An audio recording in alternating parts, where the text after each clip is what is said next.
Ya, muy bien, empezamos entonces. Muy buenas noches, ¿cómo están? Soy Osvaldo Sosa y estás en mi canal En Busca de la Historia, ¿no? Hoy vamos a estar con una personalidad muy interesante, muy conocedora del Cono Norte, muy conocedora sobre todo de nuestro lugar objetivo, que es la hacienda, la Casa Hacienda Punchauca, que encierra pues muchísimas aristas y que vamos a presentar un personaje, el cual mencionamos su nombre. Edgar Quispe Pastrana, hoy está con nosotros. Él estudió en la Universidad Nacional Mayor de San Marcos, Historia del Arte, además también en la Universidad Nacional Enrique Guzmán y Valle, ahí estudió Ciencias Sociales. Tiene una maestría también en Arqueología en el Colegio de Michoacán, en México, nada más y nada menos. Además de ello, tiene publicaciones muy interesantes desde el 2013, denominada Hacia el Bicentenario del Perú 2021, ¿no? Que hace todo un enfoque sobre Punchauca, y uno de los que más me llamó la atención definitivamente es el Cono Norte de Lima, pasado, presente y futuro de Caraballo, ¿no? Entonces, estamos en una persona que también ha escrito libros o capítulos de libros y que de una u otra manera nos va a ayudar a comprender lo que es Punchauca. Adelante, por favor, para que usted mismo también haga su presentación. Le cedemos la palabra. Buenas noches, Osvaldo. En primer lugar, pues, agradecer la invitación para esta pequeña conversación y dar a conocer principalmente el patrimonio cultural que tiene Lima Norte, ¿no? Y en este caso, específicamente el distrito de Caraballo. Nos convoca en esta ocasión principalmente para conversar sobre Punchauca. Estamos a puertas al bicentenario, ¿no? En 2021, pero, sin embargo, las autoridades del Estado no han tomado cartas sobre el asunto para restaurarla, recuperarla, ponerla en uso y principalmente para que se inserte socialmente, ¿no? Este monumento, porque históricamente trasciende principalmente porque San Martín, el libertador San Martín y el último virrey José de la Serna tuvieron una entrevista para tratar de solucionar la independencia de forma pacífica, ¿no? Bueno, esperemos que esta conversación ayude mucho a conocer principalmente qué fue Punchauca, ¿no? O qué es Punchauca. Claro, precisamente sus conocimientos nos van a ayudar a entender todo un contexto, ¿no? Porque como usted mencionó, estamos cerca del bicentenario, a nada ya, en realidad, pues a meses del bicentenario. No cualquier generación está en medio de esta coyuntura, ¿no? Hace 100 años seguramente estuvieron viviendo la misma algarabía, la misma sensación cuando se cumplió 100 años. Hoy, 100 años después, tenemos esta oportunidad, pues felizmente estamos dichosos, pero a su vez, como mencionó también usted, estamos un poquito, qué sé yo, desganados, ¿no? Y preguntándonos por qué Punchauca está teniendo el trato que está teniendo, ¿no? Y para ubicarnos más o menos a todo el público al que nos dirigimos, cuéntenos, por favor, dónde está ubicado exactamente Punchauca, y por qué don José San Martín fue allá, como ya lo mencionó hace ratito. Bien, en realidad Punchauca tiene una historia muy larga. Transversalmente ocupa casi toda la historia peruana, ¿no? Viene desde la época prehispánica en el antiguo Perú, trasciende en la época colonial, llega al momento del periodo de la independencia y después también tiene historia en la etapa republicana. Es decir, Punchauca en realidad no solamente se remite al acontecimiento entre San Martín y el virrey La Serna, sino que también tiene otros hechos importantes. Y quizás ahí está el valor, ¿no?, histórico para todos los que vivimos en Lima Norte, ¿no? Y quizás también faltaría divulgar, y más bien estas plataformas nos pueden permitir precisamente llegar a este público que no tiene la oportunidad quizás de ir hasta Punchauca y conocerla. Punchauca se ubica a la altura del kilómetro 25 de la carretera a Canta, ¿no? cuando uno sale de Lima, del centro de la ciudad, uno toma la carretera, la avenida Tupac Amaru, ¿no? Tupac Amaru, ajá. Así es, y uno avanza hasta el kilómetro 22 más o menos, y de ahí empieza la carretera a Canta. Siguiendo esa carretera, llegamos al kilómetro 25, y pues en ese lugar, a pocos metros de la principal carretera, se ubica lo que fue la antigua hacienda de Punchauca, ¿no?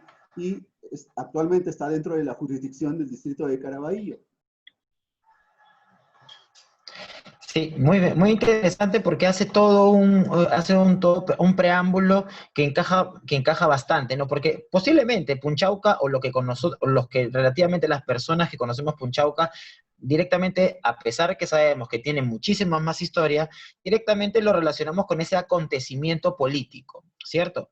Entre don José de San Martín y el virrey La Serna. Ahora, yo quiero ir, antes de saltearme a otras cositas sobre Punchauca, de igual importancia, claro, ese acontecimiento político entre don José de San Martín, libertador, y el último virrey del Perú, se puede considerar como una victoria política el hecho que no hayan llegado a un acuerdo, y que por ende y como consecuencia el virrey se haya trasladado al Cusco. O sea, ¿es una victoria política para don José de San Martín? A ver, ya en términos políticos, ¿no? Lo que San Martín siempre pretendió buscar era una independencia negociada. La idea era evitar confrontamientos entre propios peruanos. Es decir, los ejércitos virreinales y los ejércitos patriotas estaban constituidos por peruanos, más los que llegaron con San Martín, argentinos y chilenos. Entonces, la idea era evitar un derramamiento de sangre de la propia gente que estaba conformándose, digamos, tratando de conformarse una nueva nación. Entonces, ¿por qué ese enfrentamiento entre hermanos? Partiendo por ahí. Por eso es que siempre buscó una negociación para salir, digamos, de esta circunstancia que le tocó vivir a San Martín, de buscar una independencia pacífica. La negociación en Punchauca nos muestra la posición de dos ideas muy antagónicas. En primer lugar, y por eso también incluso se le denomina a Punchauca la sede intercontinental de la diplomacia. ¿Por qué? Porque decimos intercontinental porque básicamente San Martín, con todo el pensamiento de la independencia americana, no solamente del Perú, sino que él pretendía que Argentina, Chile y Perú también fortalecieran sus propias independencias, planteaba una independencia sin condiciones.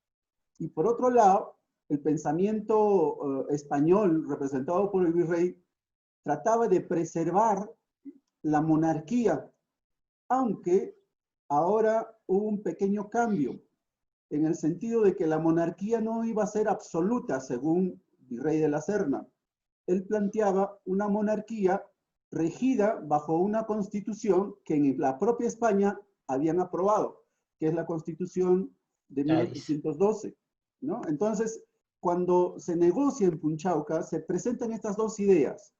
Por un lado, el virrey La Serna le plantea que si se jura la Constitución de 1812, todos los españoles y los americanos íbamos a tener las mismas condiciones legales. Y por otro lado, San Martín pretendía ya no estar sujeto a España, sino decía la independencia sin condiciones. Es decir, que los propios pueblos busquen sus propios destinos. Entonces, ante esta situación tan opuesta de dos ideas, ¿no?, muy fuertes de ese momento, se buscó una tercera vía. La tercera vía la plantea San Martín y le dice, muy bien, mientras tanto, ¿por qué no invitamos a un príncipe europeo a que venga al Perú y se establezca una monarquía? Pero no una monarquía en la que el rey va a ser un autoritario, sino a la usanza o tratando de imitar lo que ya se estaba haciendo en Inglaterra. Claro. Entonces, decía, vamos a imponer una monarquía constitucional, es decir, tendría que haber un rey, pero regido bajo un parlamento, ¿no? Entonces se tendría que establecer una monarquía constitucionalista. Ese fue el tercer planteamiento que surge con San Martín. Sin embargo, el virrey José de la Serna, al no poder tomar la decisión por sí mismo, porque recuérdese también que el virrey José de la Serna no fue elegido por el rey directo de España, sino que el virrey José de la Serna es nombrado por los militares que estaban aquí en el Perú como nuevo virrey, porque en la hacienda de Asnapuquio, en enero de 1821, en 1821 le dieron un golpe de Estado. Fue el primer golpe de Estado, digamos, que los militares le dieron al virrey Joaquín de Pezuela. Lo sacan del poder a Joaquín de Pezuela y entre todos los militares, entre ellos nombran un nuevo virrey y este fue José de la Serna. Entonces, cuando San Martín le plantea esta tercera vía, la Serna no puede tomar la decisión por sí mismo. Él tiene que consultar con todos los generales que le habían colocado en el cargo de virrey. Por eso que el virrey La Serna le pide 2 días para poder responder a San Martín. Aunque inicialmente el virrey de La Serna estaba de acuerdo con esa tercera propuesta, no veía ningún inconveniente en que pudieran invitar a alguien de Europa y que pudiera venir a gobernar aquí el Perú. Y en la propia reunión, ¿no?, los militares que estuvieron acompañando tanto a San Martín como a La Serna estuvieron de acuerdo con esa tercera propuesta. Sin embargo, los propios militares que habían colocado a La Serna como virrey no aceptaron y por lo tanto la negociación fracasó. Al fracasar la negociación no le quedó otra a San Martín que simplemente buscar la fuerza o digamos ya la vía militar para solucionar el problema de la independencia del Perú. Entonces, ante esta situación, el virrey de La Serna lo único que hace ante la fuerza que ya se viene, porque San Martín no va a retroceder, ante toda esta fuerza que se viene para ingresar a Lima, el virrey de La Serna lo que hace es salir de la capital y se va hacia el centro del Perú. Y es por eso que es ahí cuando San Martín puede ingresar a Lima, ¿no?, sin oposición de los españoles. Muy interesante todo lo que menciona porque es cierto, ¿no? Ahora, ya entrando al tema netamente del mismo lugar que es catalogado, que tiene una categoría en especial, ¿no? Es un monumento histórico. Pero a pesar de ello, lamentablemente, hoy como de monumento histórico a la real, si lo llevamos a la realidad, no tiene mucho.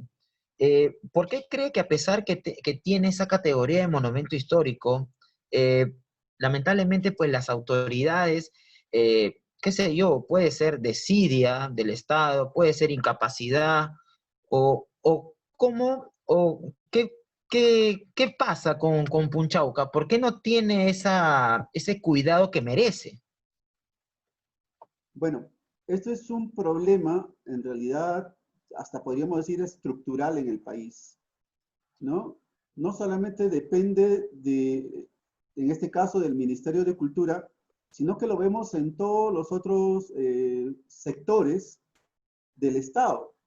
Y hoy día mismo nos hemos dado cuenta con esta situación de salud coyuntural que nos ha presentado el COVID-19, el sector salud y el sector educación, por ejemplo, son sectores claves, pero hoy día se ha mostrado tremendamente débil ante este problema.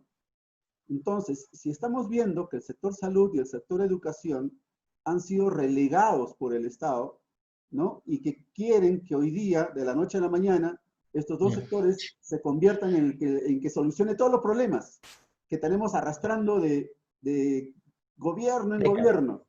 Entonces, ¿qué podemos esperar del Ministerio de Cultura? En 1980, Punchauca fue reconocido como Patrimonio Monumental de la Nación. 1980. En el último momento del gobierno militar de Bermúdez, poco antes de volver a la democracia con Fernando Belaúnde. Entonces, desde 1980, desde julio de 1980, que está reconocido como Patrimonio Monumental de la Nación, hasta hoy, 2020, el propio gobierno, el propio Estado, digo, a través de sus gobiernos, no han podido solucionar un problema clave. Y ese problema se llama saneamiento físico legal. Mientras no se solucione este problema, ningún monumento, sea Punchauca o cualquier otro, sea arqueológico, sea histórico, no va a poder intervenir el Estado para su recuperación. Y digo esto ¿por qué? Porque el saneamiento físico legal determina de quién es la propiedad, quién es el dueño. Cuando el propio Estado asume que el patrimonio cultural, es decir, los monumentos arqueológicos e históricos, ¿no?, realiza su saneamiento físico legal, declara que esos monumentos son del Estado. Y a partir de ese momento pueden invertir en su recuperación. Si no hacen el saneamiento e invierten un sol, están haciendo malversación de fondos. Porque están invirtiendo en un monumento que no se sabe de quién es el dueño. Porque pudiera haber un tercer dueño privado que por ahí pueda reclamar más adelante y por lo tanto la inversión que se hizo ahí está mal. Por eso que el propio gobierno, o el Estado en este caso con sus diferentes gobiernos, ante también el desorden que existe en la legalidad de la propiedad, les es muy difícil trabajar en este problema del saneamiento físico legal. Pero aparte de que hay un desorden, los propios funcionarios del Ministerio de Cultura se enquistan en sus sillones, llegan a una oficina y no salen al campo. Es decir, ya creen que se soluciona en un escritorio todos los problemas que existen sobre el patrimonio cultural.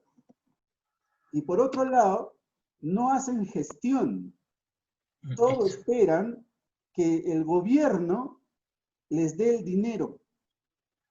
El ministro y los funcionarios que trabajan en cualquier ministerio tienen que hacer gestión, tienen que buscar los medios para solucionar los grandes problemas que tiene el país. No solamente esperar la transferencia económica del Ministerio de Economía, sino tienen que ser gestores, tienen que buscar posibilidades en diferentes lugares y hacer gestión para buscar recursos.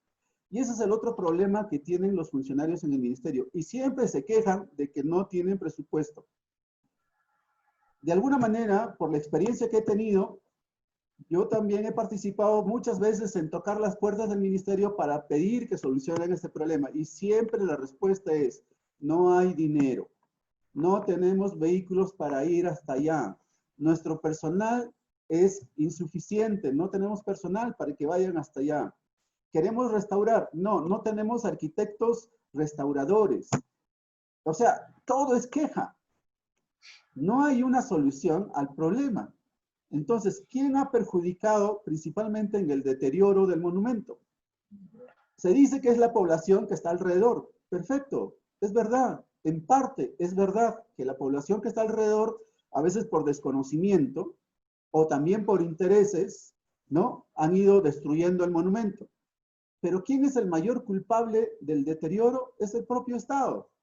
Por la inacción, en este caso del Ministerio de Cultura, por no asumir la responsabilidad, en primer lugar, de ver el saneamiento físico legal, en segundo lugar, de realizar un proyecto de recuperación y después de ello, ponerlo al servicio de la sociedad, ¿no? Insertarlo en la vida social. Eso es lo que está faltando en realidad. Claro, claro. Eso es muy clave lo que dice, ¿no? Y acá podemos, eso último que acaba de decir, lo podemos decir de otra forma, ¿no? Punchauca no está puesta en valor, ¿no? Y eso me lleva a una pregunta inmediata, ¿no? El día, ojalá que sea pronto, ¿no? Pedir que sea unos meses para que coincida con el tema del bicentenario, pues es una utopía, probablemente, pues es un sueño, ¿no?, de un niño, ¿no? Que ojalá se cumpla algún día, pero a ver, ¿considera usted entonces, con todo lo que ha mencionado, que tranquilamente si se llegara pues a gestionar, porque esa es otra palabra mágica también muy importante, gestionar, Punchauca podría ser un foco o un punto de tour turístico, o sea, podía ser un centro turístico en algún momento. ¿Tiene con qué Punchauca? Por supuesto. En Lima Norte no existe ningún monumento que se haya podido recuperar, ni arqueológico ni histórico. Ningún monumento ha sido recuperado totalmente. Se están haciendo algunos trabajos, por ejemplo, en Garagay, me parece excelente. Claro. Pero Ajá, ¿qué sí. está haciendo la Municipalidad Metropolitana de Lima? Otro monumento que se está tratando de recuperar es el Paraíso. Ahí sí lo está haciendo el propio Ministerio de Cultura, ¿no? Con el apoyo de una entidad privada, que es el Museo Castillo, me parece. Sí, Andrés Castillo, Andrés del Castillo. Pero en el caso de un monumento histórico, ninguno se ha podido recuperar. Yo creo que sería una gran oportunidad, y precisamente en el caso mío, te hablo de lo que yo hice tratando de hacer gestión, desde el 2013, incluso desde mucho más antes, se tocó las puertas del Ministerio de Cultura para que realice de una vez el saneamiento físico legal e intervenga. Es decir, si yo sé que ha habido gestiones desde mucho más antes, pero desde el 2013 hacia adelante, ya son 7 años, dije, en 7 años yo creo que se puede hacer algo. Pasaron ya, ¿cuántos años? 6 años. Ya estamos a un año más del 2021 y no se ha hecho nada. Entonces, si queremos hacerlo de ahora, del 2020 al 2021, yo creo que es, como tú dices, una utopía de ver restaurada a Punchauca. Sin embargo, hay otra propuesta que también la estaba planteando. Decía, ¿por qué no al Bicentenario, en estos meses que nos quedan, trabajar en la solución del saneamiento físico legal? Al menos en ese punto, que Punchauca de una vez se convierta en propiedad del Estado. Y a partir de ahí, en paralelo incluso, ni siquiera esperar a que se solucione todo esto, sino en paralelo tiene que ir todas las acciones, el saneamiento físico legal y un proyecto de restauración de la casona de Punchauca. Si ambas actividades van en paralelo, yo creo que para el 2021 ya de alguna manera se puede ir interviniendo en Punchauca. ¿Y cuándo se pondría en uso para la sociedad? Yo creo que podríamos aprovechar el siguiente bicentenario que se acerca, ¿no? Aunque muchos me dicen, pero ya el bicentenario de la batalla de Ayacucho, que es el 2024, ya no es sanmartiniana, ¿no? Porque el Punchauca es más sanmartiniano. Eso sí. Y el 2024 es más bolivariano. ¿Ya? Entonces hay discrepancias por esos asuntos. Pero yo digo, sería oportuno también de ver que para el 2024 muchos de los otros monumentos que se han podido quedar en el camino, principalmente por ahora, por esta coyuntura de salud, ¿no? Muy grave que se nos ha presentado en el mundo, se han retrasado ciertas actividades en otras cosas, pero también sería oportuno recobrar, digamos, ¿no? Nuevos proyectos, y yo creo que para el 2024 Punchauca pudiera ser una realidad. Para el Bicentenario pudiéramos tener la solución del saneamiento físico legal y al 2024, si no es mucho antes, ver restaurado, ¿no? Por fin a Punchauca. Sí, es cierto. Mire, usted ha mencionado una huaca a la que yo aprecio mucho, pues, y si usted se fija bien en mi polito, ahí tenemos el medallón de Garagay, ¿no? Impresionante esa huaca. A mí en particular me gusta mucho. Yo cuando puedo llevo a mi niño ahí, mi niño enamorado, siempre me pide, vamos a Garagay. No puedo, le digo, no podemos por la coyuntura. El Paraíso también es otro lugar impresionante que está ahí con Santiago Morales, Héctor Walde ahí en Garagay, quien me ha concedido también una entrevista hace un año y tanto, hace más o menos, bueno, felizmente en persona, ¿no? He tenido la oportunidad de ver el medallón. Si usted ha ido a Garagay, no me va a dejar mentir, el medallón, pues ya quisiéramos verlos todos así, bien bonitos, ¿no? Polícromo. Desgraciadamente está, pero totalmente, pues, muy malo, ¿no? Entonces, sí, ¿no? Mi pregunta a que si Punchauca puede ser parte de un circuito turístico, ¿no? Iba referido a eso, porque usted acaba de mencionar Garagay, El Paraíso, tenemos Punchauca, y ahí nomás un poquito más abajo, por el hospital de Coyi, está la fortaleza Coyi, ¿no? Entonces, el cono norte, yo he nacido en San Miguel, y San Miguel no es ajeno a las Huacas, ¿no? No es ajeno a las huacas. San Miguel probablemente tenga por ahí nomás de huacas, que no son tan modernas, entre comillas, pero las del Cono Norte son un poco más amplias, ¿no? A excepción la de Guaranga, de Maranga, de San Miguel, pero son milenarias, ¿no? Son milenarias, como pocas en nuestro país. Entonces, uno dice Lima, ¿no? Y dice Cusco de repente, ah, Cusco tiene más. No, no, no. No tenemos que irnos al Cusco para qué sé yo, visitar lugares milenarios, prehispánicos. No, acá en Lima también hay, ¿no? Y los que somos del Cono Norte, defendamos lo nuestro también. El Cono Norte también tiene, y para más, ¿no? En ese sentido, usted se fue al lado de la política, ¿no? Pero se cuidó bastante de decir, porque seguramente van a... ¿Cuál es la diferencia entre gobierno y Estado? Hay que recordar que el Estado él es todo, ¿no? Sin mencionar a un gobierno en particular, porque de repente este gobierno, así como otros, no le ha tenido mucha importancia, digamos, a lo cultural. Si Poniendo un ejemplo nada más, hay que recordar que acá en el Perú hemos tenido 8 ministros de cultura en 5 años. Yo no sé en qué país del mundo que aprecia su cultura se pueden dar ese lujo, ¿no? Entonces, 3 ministros pues, de salud en plena pandemia. Entonces hay ciertas cositas que el Estado ha dejado de hacer, ¿no? Y que parece alarmante. Como usted menciona, ¿no? Uno, el 2021, centenario acá nomás, ¿ya? En el cual efectivamente sería ideal, ¿no? Consolidar ese primer paso hacia Punchauca y, ¿por qué no? Conectarlo, ¿no? Con el 2024. Leguía lo hizo así hace 100 años, ¿no? Y no pasó nada. Entonces, y Leguía pues no tuvo los problemas que tenemos ahora. Pero en fin, ojalá que los políticos pues se decidan, porque al fin y al cabo la decisión, la chequera, la tiene el Ministerio de Economía, que es el que reparte dinero, y pensar, pues desgraciadamente, así como otros gobiernos, insisto, no necesariamente estamos culpando a ¿no? Que desgraciadamente de allí viene el desembolso del dinero y a partir de ahí su ejecución. Ahora, ejecutar lugares como Punchauca no son fáciles porque tenemos que encontrar el propietario, como dice usted, hay todo ese problema legal, burocrático, que pareciera mentira, pero es el principal problema, ¿no? Porque la gente, yo he tenido la oportunidad de ir a Punchauca a inicios de año y la gente relativamente sabe qué es Punchauca. Ujú. Yo no sé si al extremo de identificarse con su zona, me imagino que sí, ¿no?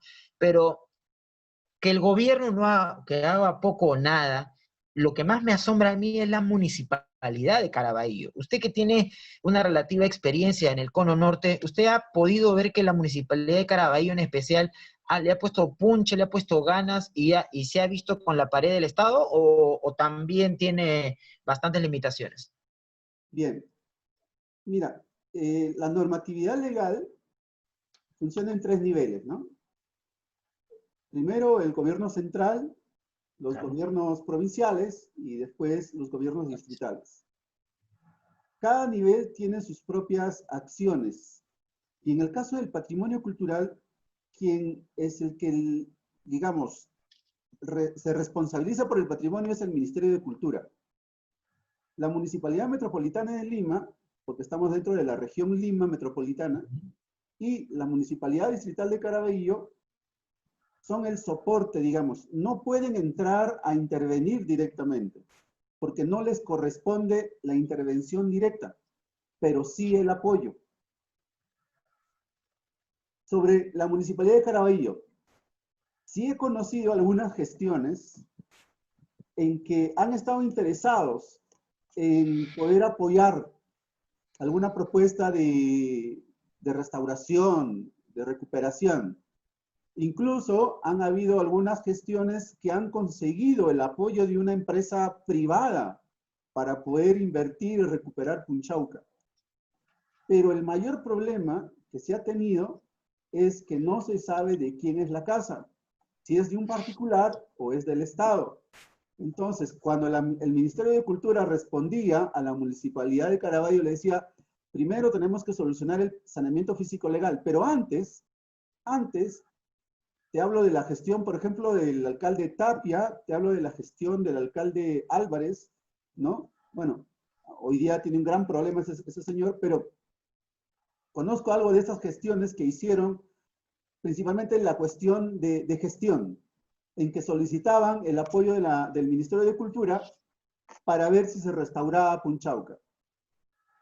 En el caso del Ministerio de Cultura siempre ha habido la respuesta de que primero se tenía que hacer la delimitación del área intangible, no lo tenía antes. Después surgió con la otra cuestión que decía, no tiene saneamiento físico legal. Entonces, estas dos cuestiones siempre han retrasado la inversión de la empresa privada, que de alguna manera ya la propia Municipalidad de Caraballo había logrado contactar con alguna de las empresas.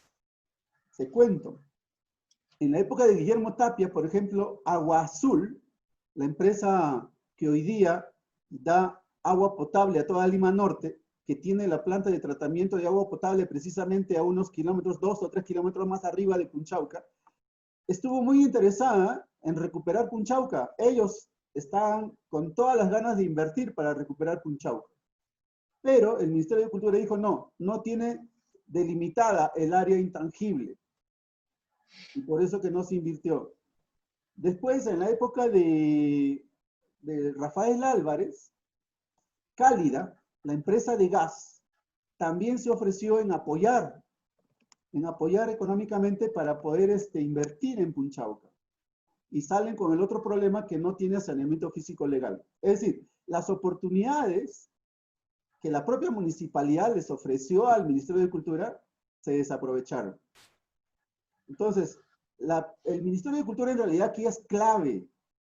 Es clave. Y por otro lado, nosotros los ciudadanos tenemos que exigir a las autoridades, no solamente al alcalde del distrito, sino que también tenemos que exigir a las autoridades que están más allá, en este caso al propio ministro de Cultura, ¿no? Y para eso se necesita una sociedad organizada, porque si vamos así como Edgar Quispe, es un desconocido, no hacen caso.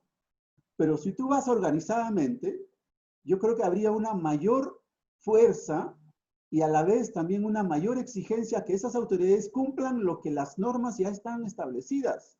La Constitución Política del Perú en el artículo 21 señala claramente que es el Estado el responsable del patrimonio cultural de la nación.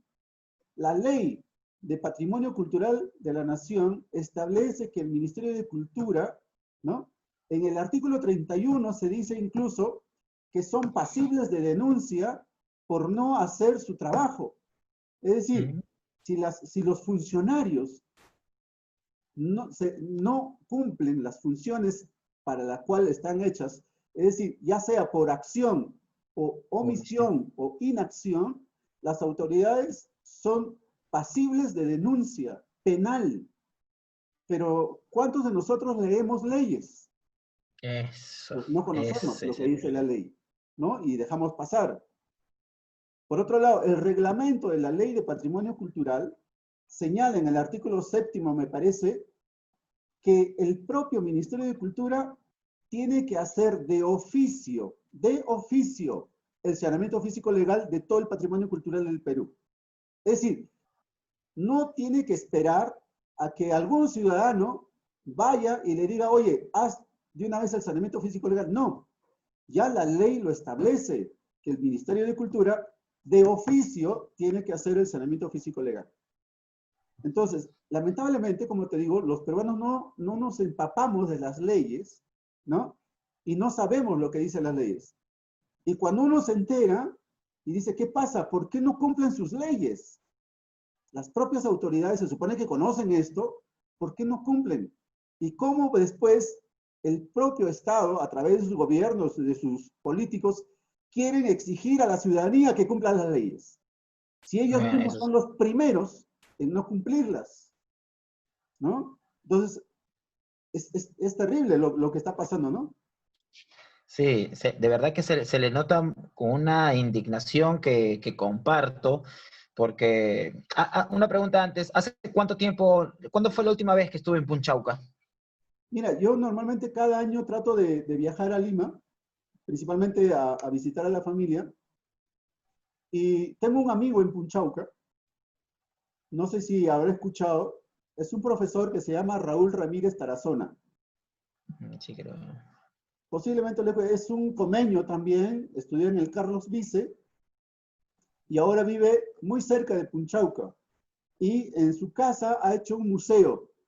Se Ajá, llama sí, el Museo Juan José Vega. ¿Ya? Bien, cada año, como te digo, yo trato de visitar a mi familia y a la vez también a visitar a las amistades. Y uno de ellos es Raúl Ramírez, el director del Museo Juan José Vega que está en Punchauca. Entonces, siempre que voy lo visito y de paso, pues, siempre estoy ahí pasando por la casa de Punchauca.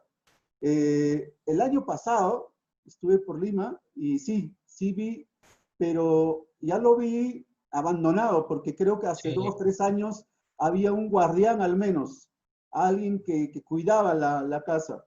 Pero ya el año pasado no veo a nadie, la casa está abierta para cualquier vecino, cualquier visitante, y lamentablemente a veces como la gente o en la zona no hay servicios públicos, lo utilizan como letrina o como botadero de basura y pues Sí. eso perjudica el monumento. Eso es cierto, lamentablemente es una verdad que yo he tenido la oportunidad de ver, de apreciar también, y es cierto, no hay nada que delimite pues la entrada de cualquier ciudadano, que no tiene nada de malo si es que lo va a admirar, si es que va a curiosear, ni nada por el estilo. Inclusive eso está, está mal en el tema de que alguien tiene que, o sea, custodiar, ¿no? Ver un seguridad, algo. Como usted dice, pues es deber de las autoridades que tenemos, y si está en la Constitución, con mayor razón aún, ¿no? Por Los supuesto. ciudadanos, los que he tenido la oportunidad de conversar con ellos, los vecinos de Punchauca, me dicen que no se aparece nadie de las autoridades del distrito de Caraballo, que como usted dice, pues de la casona hay gente de mal vivir, uno puede encontrar basura, pero además, ya entre comillas, la gente buena, ¿no? Los que vemos no en esa casona un lugar pues donde podemos hacer las necesidades ni cosas por el estilo, ¿no? Vemos en Punchauca pues un diamante, algo que nosotros vemos algo más que ellos no ven. Entonces, ¿cómo hacemos nosotros, ¿no? Las personas, por ejemplo, mi agrupación se llama Patrimonio de Todos, ¿no? Y yo he escogido Punchauca porque desde la primera vez que lo vi, no sé si decir que fue amor a primera vista, pero definitivamente fue como ver, o sea, de repente, así como dije hace rato, ¿no? Estoy viendo algo que de repente la gente no ve. ¿Y qué cosa veo? Un gran punto de turismo, un gran atractivo turismo. Este lugar tiene un potencial que de repente, si yo, un simple ciudadano, ¿no? Que yo soy docente de historia, le comento, docente de historia, estoy viendo esto y lamentablemente no tengo los recursos necesarios, pero lo que sí tengo son ganas. Lo que sí tengo es ese empeño, ese ímpetu que no solamente me lleva a mí, sino a un grupo de personas, que de una u otra manera hace formar una asociación, ¿no? Llamada Patrimonio de Todos, y con esa asociación hemos postulado pues al programa Defensores de Patrimonio del Ministerio de Cultura, donde nos están dando pues asesoramientos, ¿no? De cómo innovar, sobre todo en tiempos de pandemia, ¿no? Y ese es el principal problema que tenemos con Punchauca ahorita. Si en tiempos normales no podíamos, digamos, llegar a Punchauca, ¿cómo le podemos pedir a la gente que cuide Punchauca a través de las redes sociales, que es la única forma ahorita, ¿no? Entonces, como le envié pues un WhatsApp, no sé si se acuerda hoy en la mañana, hoy, a partir de hoy me voy a comenzar a dedicar a publicar cositas sobre Punchauca, datos importantes, datos históricos, y como usted dice, ¿no? Punchauca tiene una historia no necesariamente que comienza con la entrevista entre don José de San Martín y José de la Serna Hinojosa. Su historia es milenaria, su historia viene de muchísimo atrás. A eso quiero ir ahora. Antes de ser la misma Hacienda Punchauca y con ese encuentro histórico, ¿quiénes estuvieron ahí? ¿Quiénes fueron los primeros cuando llegó la conquista de invasión española? Y antes de ello, ¿qué había? Bueno, como te decía, Punchauca tiene en realidad una historia de larga duración. Eh, Abarca incluso una pequeña, es decir, en Punchauca se puede resumir la historia peruana. En el antiguo Perú, Punchauca fue una zona, un centro de adoración, digamos, ¿no? Es muy posible que sea inca, porque el propio término Punchau es quechua, ¿no? Ahí existía una huaca dedicada al dios Punchau, el dios del medio sol, ¿no? O sea, el sol que está en el cenit, ¿no? En su máximo apogeo al mediodía, ese es el dios Punchau. Y huaca, lugar de adoración, ¿no? De ahí viene Punchau Huaca. Y después, al castellanizarse, se corrompe y queda como Punchauca, ¿no? Entonces, fue una zona de adoración al dios Punchau. Y Punchau es un dios inca y por lo tanto posiblemente es de esa época. Aunque sin embargo, por la ocupación Kogi, posiblemente haya tenido una, digamos, una ocupación desde esa época, ¿no? El intermedio tardío. Haya podido ser posiblemente un adoratorio local de los Koyis y sobre ello, después los incas pusieron al dios Punchau o algo parecido a lo de Pachacamac, ¿no? Pachacamac es un centro arqueológico Ichma, pero después cuando llegan los incas sobre Pachacamac construyen el Templo al Sol. Entonces, en el caso del Valle del Chillón, es muy posible que en la época de los Koyis eso también había sido un adoratorio y sobre ello después los incas hayan podido construir esta huaca al dios Punchau. Entonces de ahí viene, ¿no? Desde esa época ya Punchau o Punchauhuaca, ¿no? Ya se le conocía. Cuando llegan los españoles, en 1543, esas tierras se le entregan al primer alcalde de Lima, Nicolás de Rivera el Viejo, ¿no? Nicolás de Rivera el Viejo se constituye en el primer propietario de esas tierras, como un encomendero, o como alguien a quien se le entrega como regalo, como merced, ¿no? Por su apoyo a la conquista del Tahuantinsuyo. Entonces, Nicolás de Rivera del Viejo establece ahí su casa hacienda y lo construye sobre la huaca. Lo construye sobre la huaca y pone como santo principal de la casa hacienda a Santiago. Santiago es el santo de España, el santo patrón, ¿no? Y en España se le conoce como Santiago Matamoros, por la expulsión precisamente de los musulmanes. De los moros. Así es, de los moros. Y cuando llega al Perú, se convierte en Santiago Mataindios. Y cuando representan a Santiago, lo representan sobre un caballo, no es una escultura o una pintura, lo representan montado en un caballo, pero pisando, ¿no? El caballo pisando a un indio. Pues había una escultura en Punchauca que estaba en la parte más alta de la capilla, ¿no? Como el santo patrón de la hacienda de Punchauca. Entonces, desde 1543, la hacienda empieza a denominarse como Santiago de Punchauca, ¿no? Hacienda Santiago de Punchauca. En 1816, ya muy próximo a la independencia, uno de los últimos propietarios de Punchauca de ese periodo, el periodo virreinal, Jacinto Jimeno, convierte a esa capilla, que es una capilla familiar principalmente, casi todas las haciendas son capillas familiares, del dueño nada más y de la gente que vive ahí, y todos los domingos contratan a un sacerdote para que vaya y haga la misa. Pues bien, en 1816, Jacinto Jimeno se da cuenta de que muchos viajeros que iban de Lima hacia Cerro de Pascua y de Cerro de Pascua hacia Lima, incluso también desde Canta, ¿no? Todo ese trayecto, mucha gente se paraba en Punchauca a descansar y aprovechaban en entrar a la capilla a escuchar la misa. Y Jacinto Jimeno escribe una carta al obispo de Lima pidiendo que su capilla se convierta en una capilla pública, es decir, se convierte en una pequeña iglesia. El arzobispo le autoriza y a partir de ese momento la capillita de Punchauca pues se convierte ya como una iglesia pública, ¿no? Entonces cualquier persona podía llegar y escuchar la misa. Entonces también tiene esa historia religiosa católica, ¿no? Que de capilla familiar se convierte en capilla pública para cualquier viajero. Llega el momento de la presencia de San Martín, que esto ya lo conocemos, en 1821, precisamente la familia Jimeno son los anfitriones de los dos líderes que se reúnen ahí en Punchauca, ¿no? en Punchauca, quien llega primero para la entrevista va a ser José de San Martín.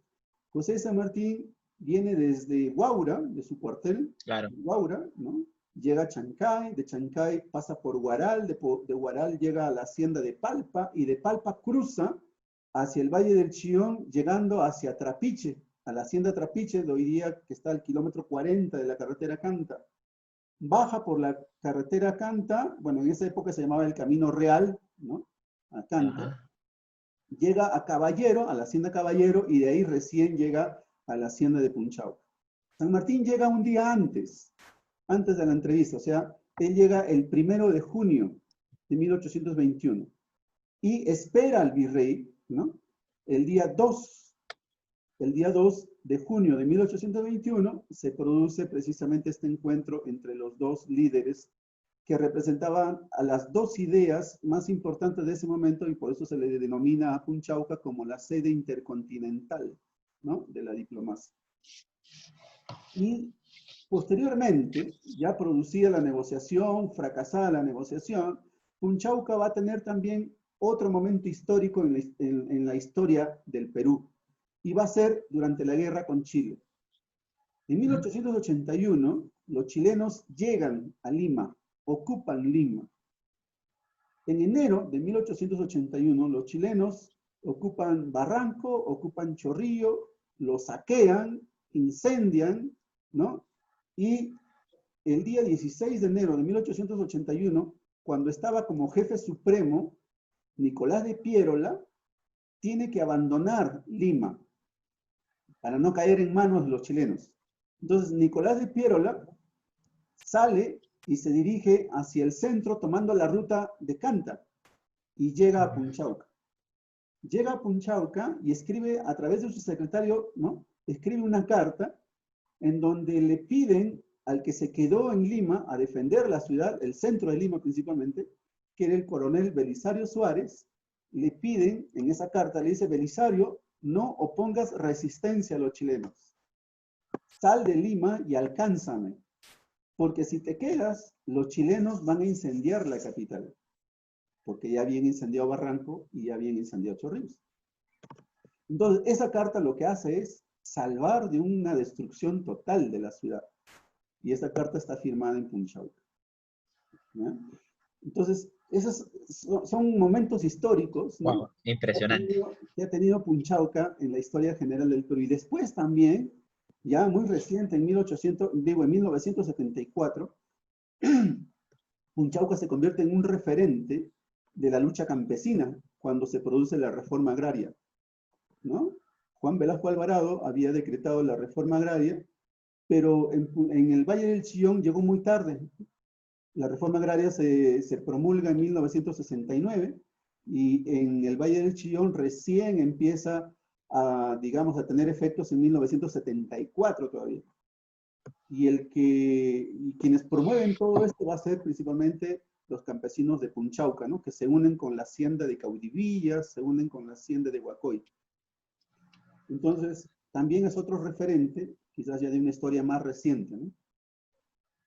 La verdad que muy interesante, todas esas épocas. Se ha narrado la historia del Perú en menos de 5 minutos, pero enfocado en Punchauca, que si uno de sus vecinos escucha ahorita mismo lo que vamos a publicar, se tiene que enamorar definitivamente, se tiene que identificar con su patrimonio, porque ya, si bien es cierto, hay mucho patrimonio en diversos estados, ¿no?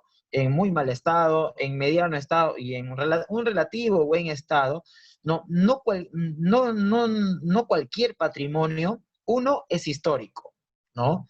Y tiene esa combinación de distintas etapas en la historia del Perú. Por ejemplo, ese datito o esa parte de la historia de Nicolás de Piérola, ni por acá, ni por acá. Entonces, o sea, no fue que solamente Piérola estuvo ahí y firmó una simple carta. Fue la carta que salvó ¿cómo se llama? O que fue determinante, ¿no?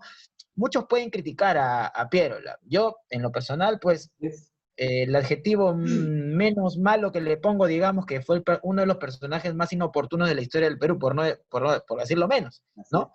Otros lo castigarán, lo criticarán con mayor, pues, agresividad, qué sé yo, no sé. Pero relacionado a Punchauca está, y a partir de ahora, pues definitivamente en una de mis clases de historia lo tenemos que decir porque, porque es un agregado más. Entonces, digamos que entre comillas me he enamorado más de Punchauca en este momento y yo le agradezco ahora bastante, ¿no? Y para ir terminando, no podría dejar de preguntarle esto. Usted en la publicación que tiene gracias a la Universidad Católica C. Sapiens, donde también yo he estudiado inglés en su centro de idiomas, tengo que decirlo, muy buenos profesores, de pasadita, pues una mención ahí, hacia el Bicentenario del Perú, año 2021, usted menciona o de una u otra manera pregunta casi 3 veces sobre la recuperación de Punchauca, ¿no? Y yo leyéndolo, porque lo acabo de leer hace algunas horas también, lo acabo de corroborar, ¿no? O sea, hay toda esta, pues, esta posibilidad de gestión que algún día hubo en Punchauca, que puede haber también, ¿no? Que los mismos ciudadanos tienen que tomar la iniciativa, porque está bien, o sea, papá gobierno, papá Estado, ¿no? Está ahí y siempre va a estar ahí, ¿no? Él tiene la chequera, y tiene la decisión política y tiene los recursos económicos, pero los ciudadanos también, no podemos sentirnos tan alejados, no podemos depender tampoco de ellos. Es cierto, nosotros solamente tenemos ganas, tenemos ímpetu, tenemos vocación, con eso hacemos mucho en tiempos de pandemia, ¿no? Y las redes sociales. Dígame, la preocupación que usted tiene en esa publicación que hace en la Universidad Católica C. Sapiens, se ve, ya la considera ahorita ya en manifiesto, en hechos reales en la actualidad, o considera que lamentablemente, pues, en esta época ahora está mucho más abandonada que en aquella época. Pues mira, si tú te das cuenta, esa publicación es del 2013. Desde el 2013 hasta el 2020, parece que nada se ha cumplido, ¿ya? Y siempre salen con las excusas. Desde el 2013 ya se planteaba, incluso hay algunos amigos que hicieron dibujos de la reconstrucción, como el Sí, sí, arqueólogo claro. Arciga, ¿no? Pues, que pongo ahí sus dibujos, de cómo pudiera verse al 2021, ¿no? Ya la casona recuperada, pero mira, estamos al 2020, faltando un año, simplemente no se ha avanzado nada. Si en tiempos normales, entre comillas, no se hizo nada, hoy que vivimos una coyuntura tan difícil, en la que nos concentramos principalmente en salvar las vidas de las personas, es aún más difícil de que el propio ministerio se responsabilice por el cuidado del patrimonio. Porque ni los propios funcionarios están yendo a sus oficinas, ¿no? Todos están en sus casas y desde sus casas están tratando de solucionar un problema que no lo pueden solucionar desde la propia oficina del ministerio. Entonces, yo creo que, al contrario, la pandemia ha mostrado la gran debilidad de las instituciones que tiene el Estado peruano. Es decir, el Estado peruano no ha estado trabajando como debiera haber sido. Simplemente los funcionarios están ahí para que llegue el mes, están tratando de que se llegue el mes para cobrar sus sueldos, ¿no? Y están, digamos, actuando, incluso actúan como, y creo que tú también ya lo habrás notado en algún momento, actúan como el perro del hortelano, ¿no? O sea, uno quiere trabajar desde la sociedad civil, Claro. pero el propio ministerio te dice no. Y eso Pone trabas. te lo cuento porque yo me acuerdo que, por ejemplo, el profesor Raúl Ramírez a veces iba a la casona de Punchauca con sus alumnos a hacer las limpiezas los fines de semana, ¿ya? Y siempre había el peligro de que el Ministerio de Cultura lo pueda sancionar o lo pueda culpar de algo, porque decía el propio Ministerio de Cultura que nadie podía entrar a los monumentos sin autorización, sin permiso. Pero cuando tú le pedías a que vinieran, decían, no hay personal, no hay movilidad, no tenemos para la gasolina. O sea, múltiples cosas. O sea, uno quería trabajar y a la vez no te dejaban. Por eso decía, esto es como el perro del hortelano, ¿no? No comen ni dejas comer, o sea, total, ¿en qué están? ¿Ya? Entonces, este ejemplo nomás para que te des cuenta de cómo estaba funcionando el Estado a través de sus gobiernos, a través del ministerio. Lo que yo sí veo es que siempre hay una falta de visión y el potencial más grande que tenemos en el Perú es el potencial cultural. El político que se meta a este tema del patrimonio cultural le va a ir bien. ¿Por qué?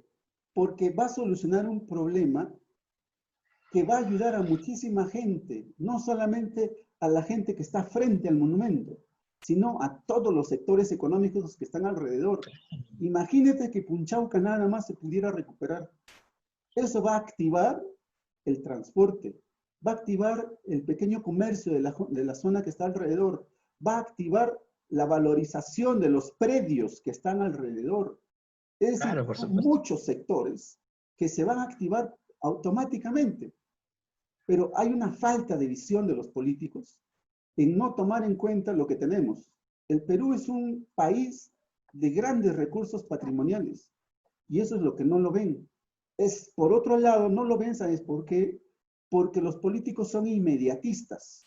Quieren que hoy día mismo la obra se haga para ganar votos. Y el patrimonio cultural no es de la noche a la mañana. La recuperación del patrimonio no es de un día para otro. La recuperación del patrimonio va mucho más allá.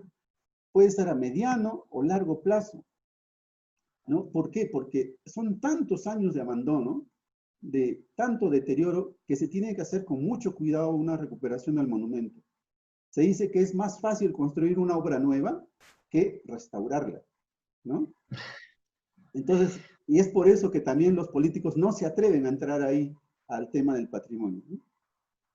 Bueno, sí, usted ha resumido de verdad el desarrollo, o sea, el cómo el político llega, pues, desgraciadamente, al cargo del poder, que alguna buena intención debe tener, ¿no? Eh, no sé si el peruano tenga una vocación autodestructiva, ¿no? Pero en fin, ya lamentablemente pues estamos en el 2021 a nada de cumplir 200 años de historia. Cualquier país no necesariamente cumple así nomás todos los días, nos toca a nosotros y no cualquier generación, insisto en esta parte, ¿no? Porque nosotros estamos, entre comillas, bendecidos porque nos toca a nosotros y nosotros el primer obstáculo que encontramos, lamentablemente, somos nosotros mismos, para variar, ¿no? La última de mi parte, algo más, una pregunta ya más para usted mismo, más para la persona que se ha dedicado a estudiar Punchauca, que sabe la historia más o menos de este lugar.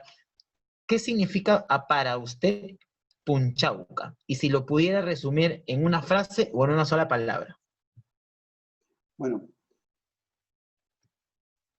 la oportunidad de vivir en Caraballo a mí me ha dado digamos, una visión más amplia en el sentido de que Punchauca para mí ahorita, por lo que dije, es la historia del Perú, ¿no? Si quiero estudiar la historia del Perú, yo creo que con Punchauca ya la tengo ya en gran parte estudiada todo el país, ¿no? De lo que pasó en el antiguo Perú, en el periodo virreinal y en el periodo republicano. Entonces, para mí Punchauca es la historia del Perú, ¿no? Ahí está resumida toda la historia del Perú. Muy buena frase, la historia del Perú. Razón no le falta. Muy pocos lugares se pueden dar el lujo de que sean, ¿no?, catalogados con esa frase. Punchauca lo es ahora con mayor razón. Después de ver este video, las personas que si es que no saben, acá el maestro Edgar Quispe Pastrana está desde México, nos está recibiendo de México, así que estamos haciendo nuestra primera conversación internacional, si se podría decir. Así que nada, o sea, ahorita lo bueno que podemos sacar de la pandemia es que podemos consultar con especialistas de lugares de Punchauca, de cualquier parte del mundo, ¿no? Entonces, cosa, y más en México todavía, que México también no es tan lejana, pues, a lo que es la historia del Perú, o al menos en su comparación, ¿no? También tiene también parte de su historia. Un día en una radio escuché, a un peruano decir que yo, como peruano, ¿verdad? Como la persona que está hablando en la radio, ¿no? Que yo puedo conversar de imperio a imperio solamente con 5 personas en el mundo. Y le preguntaron, ¿con quién? ¿No? Con un mexicano, con un italiano, con un chino, con un egipcio y con un turco en Mesopotamia. Entonces, razón no le falta, razón no le falta. Esa parte me gustó, de imperio a imperio. Así es. Acá pues, se concentró uno de los focos civilizadores más importantes o más antiguos de la historia, pues hace 5.000 años, y se presume que hay muchísimo más que seguramente por falta precisamente de esa dedicación en la cultura que tenemos en el Perú, nos falta rascar un poquito o rebuscar en nuestra historia y que seguramente vamos a hallar, ¿no? Yo le agradezco bastante la oportunidad que me ha brindado. de poder conversar con usted, de dialogar, de que usted me enseñe también y que a través de esta plataforma, pues, se pueda divulgar más Punchauca y que signifique algo de verdad para el ciudadano de Caraballo. O sea, como usted dice, ¿no?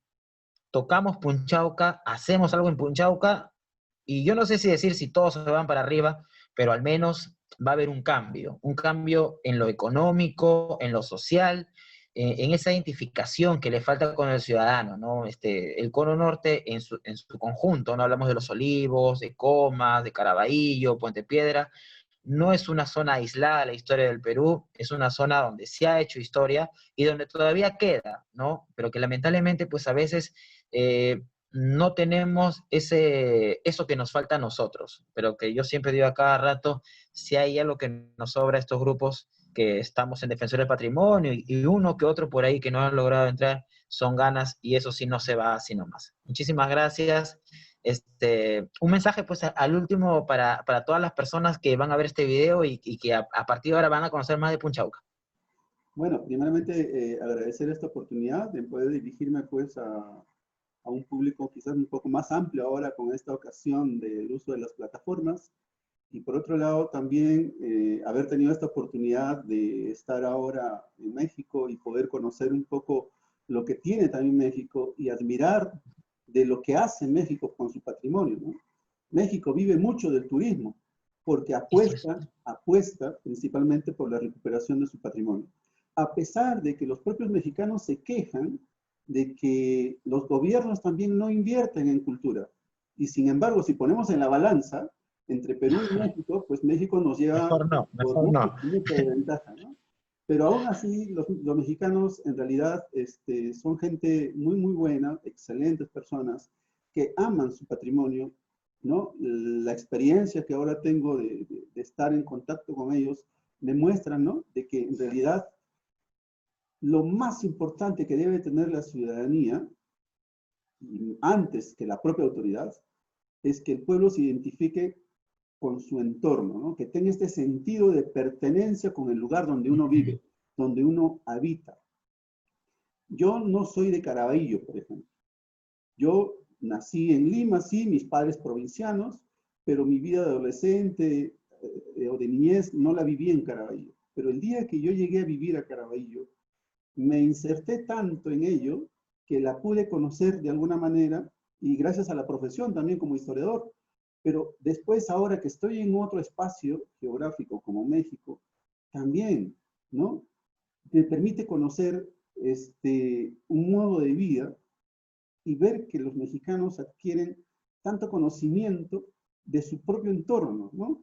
Se identifican, tienen este sentido de pertenencia con sus monumentos y tratan siempre de recuperarlo. Si no lo puede el Estado, lo hace también el privado, ¿no? Recupera su casa hacienda, la convierte en un museo, la convierte en un hotel o en un restaurante. Pero sí, hay mucho patrimonio. Yo digo, ¿cómo no quisiera ver en el Perú esto, no? O sea, que esto se imite, que las propias autoridades te permitan, ¿no? O que te den facilidades al empresario privado, quizás a recuperar una casona de hacienda, convertirla pues en un restaurante, no sé, buscar medios, formas de que nuestro patrimonio se revalorice y a la vez también abrirle los ojos a los políticos, que tienen que tener una visión, ¿no? El político, como decía, que tenga esta visión de recuperar el patrimonio, quizás va a ser el más recordado, porque en realidad el patrimonio soluciona muchos de los problemas sociales que hoy día tenemos. Y por otro lado, cambia la perspectiva negativa que se puede tener de una sociedad. Hoy día tenemos a Distrito de Caraballo en los medios de comunicación, pero ¿qué te hablan de Caraballo? Delincuencia, informalidad, crecimiento urbano desordenado, inseguridad, o sea, todo lo malo. No solamente de Caraballo, sino de Comas, es decir, en Lima Norte quizás están casi todos los problemas negativos. Pero ¿qué puede contradecir a todo esto? Yo creo que el patrimonio cultural puede ayudar mucho a solucionar esos graves problemas que hoy día tenemos. Solamente falta también un compromiso social de los propios vecinos, de la sociedad organizada, a exigir precisamente a que las autoridades, tanto municipales, provinciales y estatales, a que cumplan las leyes. Ya no se necesita más leyes, simplemente que se cumplan las que están Acción. escritas. Y bueno, muchas gracias Osvaldo por esta oportunidad y bueno, será hasta otra ocasión. Muchas gracias. No, muchísimas gracias a usted y pues de pasadita lo comprometo pues a otra participación y si no es molestia pues ya con un público para que nos identifiquemos más con nuestro patrimonio. Hasta aquí hemos llegado, gustoso daría una hora más, pero lamentablemente por cuestiones de tiempo no se puede tampoco. Muchísimas gracias, don Edgar Quispe Pastrana, que hoy hemos tenido un invitado de lujo de verdad, no tiene pierde la conversación que hemos tenido. Muchísimas gracias, nos vemos, cuídense. Hasta pronto. Hasta luego. Adiós. Ya, muy bien, muchísimas gracias, de verdad que he aprendido muchísimo, ¿ya? Y nada, pues, como le dijo, ¿no? Caraballo, yo tampoco soy de Caraballo, yo soy de San Miguel, como le dije, y sí, yo vivo en el Cono Norte desde hace, qué sé yo, desde que tenía 12 años, por azares de la vida, por cuestiones de la vida, ¿no? Fui a parar acá, crecí acá, el Cono Norte ya creo que, que se ha convertido en parte de mí, pues, y Punchauca, pues, es un lugar que tiene muchísimo potencial, ¿no? Yo le agradezco bastante que haya compartido sus conocimientos. Muchísimas Bien, gracias. gracias. Más bien,